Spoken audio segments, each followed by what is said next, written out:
महिलाओं पर गिद्ध दृष्टि किसकी है? अमेरिका से लेकर के भारत तक नेताओं की। बिना नेता के रूम के बगैर 90% महिलाएं राजनीति कर ही नहीं सकती। पीछे क्या है चोली के अंदर। तो पप्पू यादव और पागल हो गया। अपना पत्नी कहाँ है पप्पू यादव के? जब महिला खटिए पर सुता है जो नतीजन जाता है तो पप्पू यादव के तो पहले पत्नी के रहे।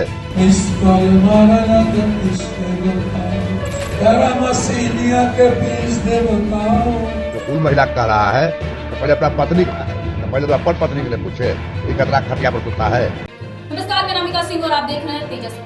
बिना नेता के कमरे में गए 90% महिलाएं राजनीति कर ही नहीं सकती और सबसे ज्यादा पोर्न नेता ही देखते हैं। उनके मोबाइल चेक कर लो, अश्लीलता मिलेगी। ये बोल किसी सड़क चलते आदमी की नहीं, बल्कि ये शब्द है पूर्णिया के सांसद पप्पू यादव के। महिलाओं पे गिद्ध दृष्टि किसकी है? अमेरिका से लेकर के भारत तक नेताओं की। बिना नेता के रूम के बगैर 90% महिलाएं राजनीति कर ही नहीं सकती। एक तरफ देश नारी शक्ति की जय जयकार कर रहा है, संसद से लेकर पंचायतों तक महिलाओं को आरक्षण देने की बात कही जा रही है, और दूसरी तरफ कद्दावर नेता सरेआम कैमरे पर आकर रेटिंग तय कर रहे हैं कि कौन सी महिला कैसे राजनीति में आती है। पप्पू यादव ने सीधे सीधे उस मर्यादा की दहलीज लांघ दी है जिसे हम भारतीय लोकतंत्र का स्वाभिमान कहते हैं।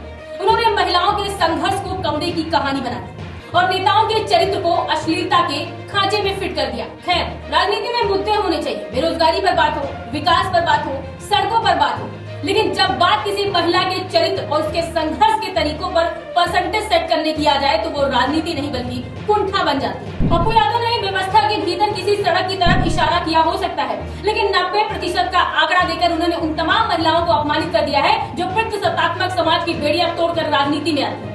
बात शुरू होती है पप्पू यादव के उस दावे से जिसने हर किसी को सन्न कर दिया। उन्होंने कहा है कि राजनीति में जो महिलाएं आज मुकाम पर है या वो आना चाहती है, उनमें से 90% महिला किसी न किसी प्रभावशाली नेता के कमरे तक का सफर तय करना पड़ता है।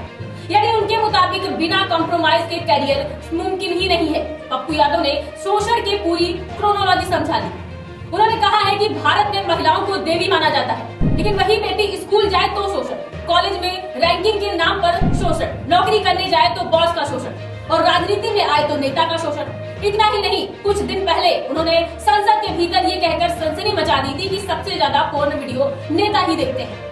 उन्होंने मांग की थी कि नेताओं के मोबाइल फोन चेक होने चाहिए, उनकी जांच होनी चाहिए। उन्होंने कहा है कि भारतीय समाज में महिलाओं को देवी का दर्जा दिया जाता है।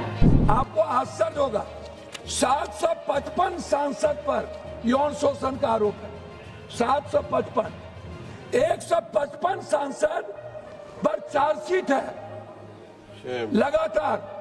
सर, सबसे ज्यादा भारत में यदि किसी पर यौन शोषण का आरोप है, पहला नंबर है नेता, तब है बाबा, तब है पदाधिकारी, और हमाम में हम सब लोग नंगे हैं। हर डाल पर उल्लू बैठा अंजामे गुलिस्ता क्या होगा।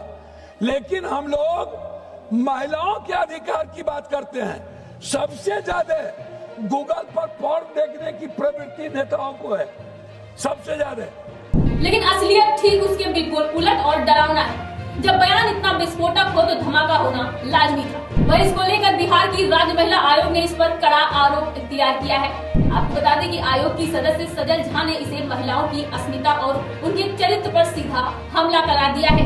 आयोग ने पप्पू यादव को 72 घंटे का समय दिया है अपना स्पष्टीकरण दे। अगर जवाब संतोषजनक नहीं आया तो आयोग ने साफ कहा है कि वो लोकसभा अध्यक्ष से उनकी सदस्यता रद्द करने की मांग करेंगे। आयोग का कहना है कि सार्वजनिक जीवन में रहने वाले व्यक्ति की ऐसी जुबान बर्दाश्त नहीं की जाएगी। नोटिस मिलने के बाद पप्पू यादव ने कहा है कि नोटिस देने वाले लोग कौन है, वो किसके साथ है। कई पूर्व मंत्रियों के साथ उनकी तस्वीरें हैं। उन्होंने आगे कहा है कि कांच के घर में रहने वाले लोग दूसरों पर पत्थर नहीं फेंकते। पप्पू यादव ने कहा है कि मैंने संसद में भी ये बात कही है कि 70 से 80% राजनेता पोर्न वीडियो देखते हैं। सभी नेताओं के फोन चेक हो। अगर मेरे फोन में भी पोर्न वीडियो है तो उसे भी जांच लीजिए। मैंने ये बात कही थी कि पुरुष राजनेता महिलाओं की राजनीति में बिना शोषण किए नहीं आने देने का ये गलत है। मैं महिलाओं की लड़ाई लड़ रहा हूँ। आपको बता दें कि पप्पू यादव ने संसद में दावा किया था कि 755 नेताओं पर यौन शोषण के आरोप है। 155 पर चार्जशीट दाखिल हो चुकी है। पूरा भारत दागदार है।